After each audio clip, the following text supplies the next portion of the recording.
My name is Hannah Kirk, and my paper and presentation were on dissociative identity disorder. So what is dissociative identity disorder, or DID? It's commonly referred to as multiple personality disorder. It is now in the DSM as dissociative identity disorder, and it comes under these 4 categories of classification to be able to diagnose a patient with DID. The first one is that the patient must have 2 or more distinct identities or personalities or alters.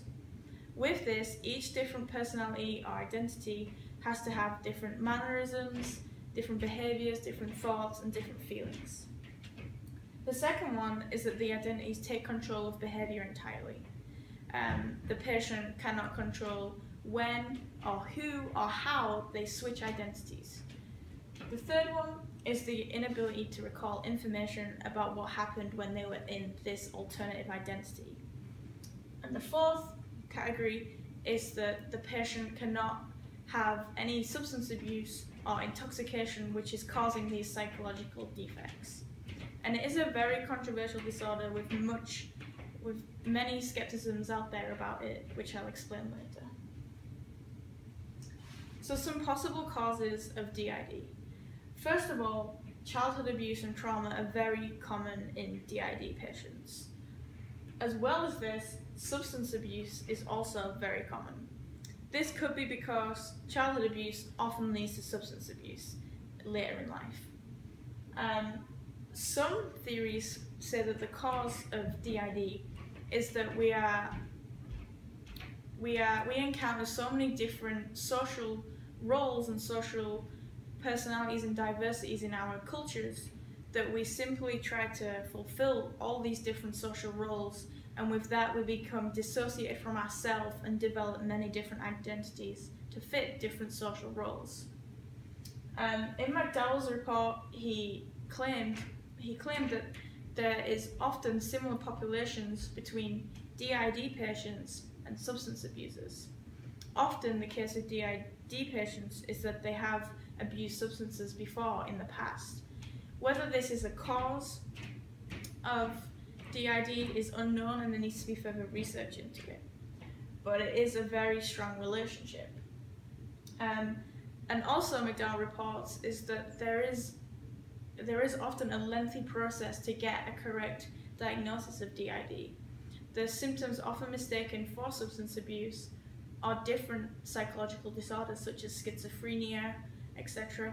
And patients often take many years to get a proper diagnosis of DID. So amnesia is a big part of DID, and it involves a significant memory loss from altering between one state to the other and not knowing what happened in the past. And skeptics ask if this is real. Are patients simply simulating the effects of amnesia when they change personalities, so to say? So Huntjens and her team in Amsterdam in Holland set out to conduct an experiment to see if patients were simply simulating memory loss.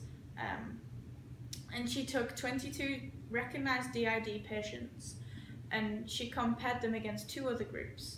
One of the group had the same conditions as the DID patients, and another group was a control group with no influence from the researchers.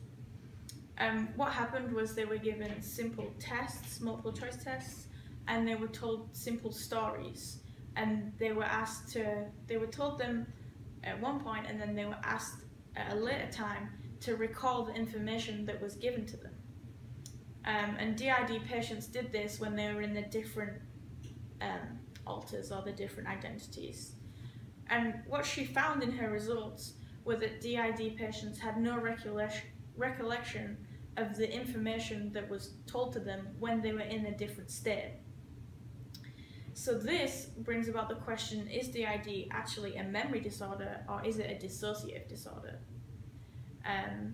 Because the memory loss is so significant, more research needs to be in this area to be able to confirm if DID is actually an amnesia type of disorder or if it is a dissociation from the self which causes the memory loss. And this is why amnesia must be used when diagnosing DID, because it is such a vital part of the disease.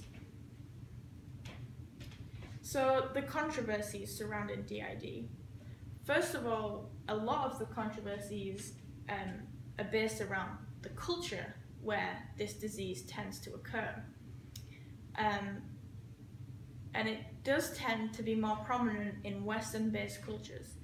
In fact, in Boyson's experiment, in his research, he looked at different cases of DID worldwide, and he did not find any cases of DID which did not have any Western influence, which leads to the suggestion that DID is simply a Western-based phenomenon. Another criticism that Boyson found in his research was that childhood cases of DID are very rare, and any childhood cases he did find tended to be from parents who had DID themselves, or siblings of the child who also had DID, which obviously brings about many criticisms. Another criticism of DID is that it is almost always studied qualitatively, which is in regards to collecting the data subjectively using mainly interviews and case studies. Obviously, the problems this brings about is that the disorder is only for these particular people, and this brings problems in generalizing the results to the general population. There is also the problem in these studies, case studies and interviews, of researcher bias. And this involves the researcher misinterpreting any information or purely picking out the information that they think suits their hypotheses. Treatments of DID, the main treatment is psychotherapy. And in Clough's research, he showed that there was 9 stages to psychotherapy. Although some researchers think there's only 3, he gave 9 stages of psychotherapy. And it's a lengthy process, and it begins with the initial stage of preliminary expectations, where the therapist has to make sure that the patient is comfortable in their surroundings and comfortable with the therapy, and to put them in an empathetic environment to be able to disclose information between therapist and patient. And then this goes on a lengthy process through 9 stages, about talking to the patient and trying to give them a sense of control over their disorder. But some people, patients with DID, don't respond well to this due to certain capabilities and certain personality characteristics of themselves.